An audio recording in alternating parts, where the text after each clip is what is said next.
Hi, I was just doing some research for a presentation I'm giving this week, and I came across an old name that I used to remember at my very first job that I worked at when I was 17 years old. Now, I've actually done a video on this. I actually visited, no, I didn't go inside, but I wandered past. I happened to be in the area. I was at the J-Car sale. It's across from the old J-Car warehouse here. And I visited, just walked past the company that I used to work at, Pacific Communications in Rydalmere. And yeah, I started there as a repair tech when I was 17 years old. And that was my first job. I've never had a non-professional job, by the way. I've never worked at Macca's, McDonald's for you Yanks. Yeah, I've never had a non-professional job. Anyway, that was my first job at Pacific Communication. I worked there for 3 years, and I was doing some research, and apparently Pacific Communications, I don't know if they're still going or not. Probably should have checked that. But they were also called Pacom, and I believe I saw them in Melbourne when I was in Melbourne one time, a big Pacom logo. But anyway, just this article from this Facebook post from 2013, a Pacific Communications legend. He's probably the most experienced person in our industry, an absolute legend at Pacom. He's our product manager for Pelco, Co Smith. So that is definitely a name I remember from way back. I hope he's still kicking around because he's been there for 50 years, and that was in 2013. 50 years. He started working on at the Redfern Mail Exchange by the looks of it. He was 20 years old in 1963. So he's been working, Co has been with Pacific Communications for 50 years, and he's located in our Rydalmere branch. So they must have still been in Rydalmere in 2013. Otherwise, or they could have moved to another building, but they certainly weren't in the one that I visited there. I think it was 10 to 12 Clyde Street, Rydalmere. I can remember I had to walk from I started out taking the bus, and then I went from Parramatta, get a train into Parramatta, and then I'd get the bus from Parramatta, which went somewhere near, which on main Victoria Road here, hop off. But then I thought, bugger that. So I started walking. To and from Parramatta Station every day. It was like a 30, 40-minute walk, but I didn't care. I just walked out. Anyway, that was my first job, Pacific Communications. And Co's been there.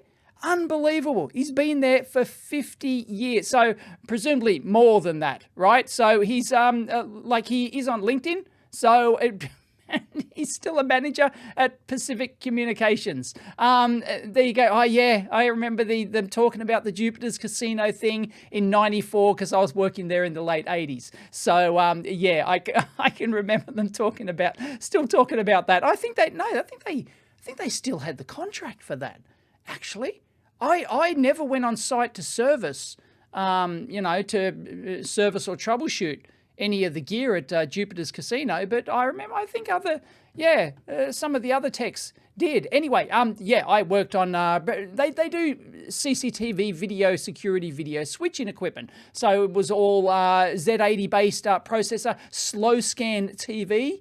So, they could have up to hundreds of video inputs, like real video over coax. And they'd also have a slow scan TV where it would slowly scan. You could watch it draw each line like this. Anyway, fascinating stuff. And it was all done with discrete logic, 19-inch rack boards, huge, big TTL logic with Z80 processors and everything else. So it was all discrete TTL analog stuff. I don't even think we used a single power back then.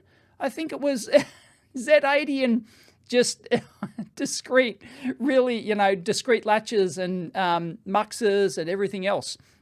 So, yeah, anyway, fascinating. So, shout out to a former colleague of mine, Co Smith. I don't think he'd remember me. I was only there for 3 years. I was just one of the young whippersnappers there, very young. Whippersnapper. But yeah, I definitely remember Co. So that's just an amazing thing I thought that I would share. And please leave it in the comments down below. Can anyone beat 50 years at the one company? Like this used to be common back in the day. You got your job and you're a company man for life, right? You stayed there for your entire career, and I don't know, you get your gold watch on your retirement or something, right? Hope Co got something good. I guess he never made it to like CEO or whatever.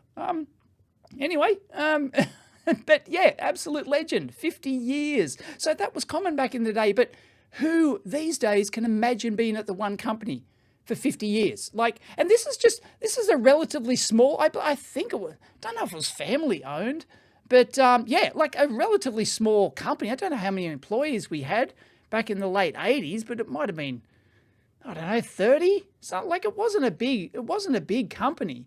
And yeah, had a decent size, a workshop in there, and they used to have all the parts storage up the top and, production in there. So it was like a 2-floor thing. They had the whole building, but it wasn't huge.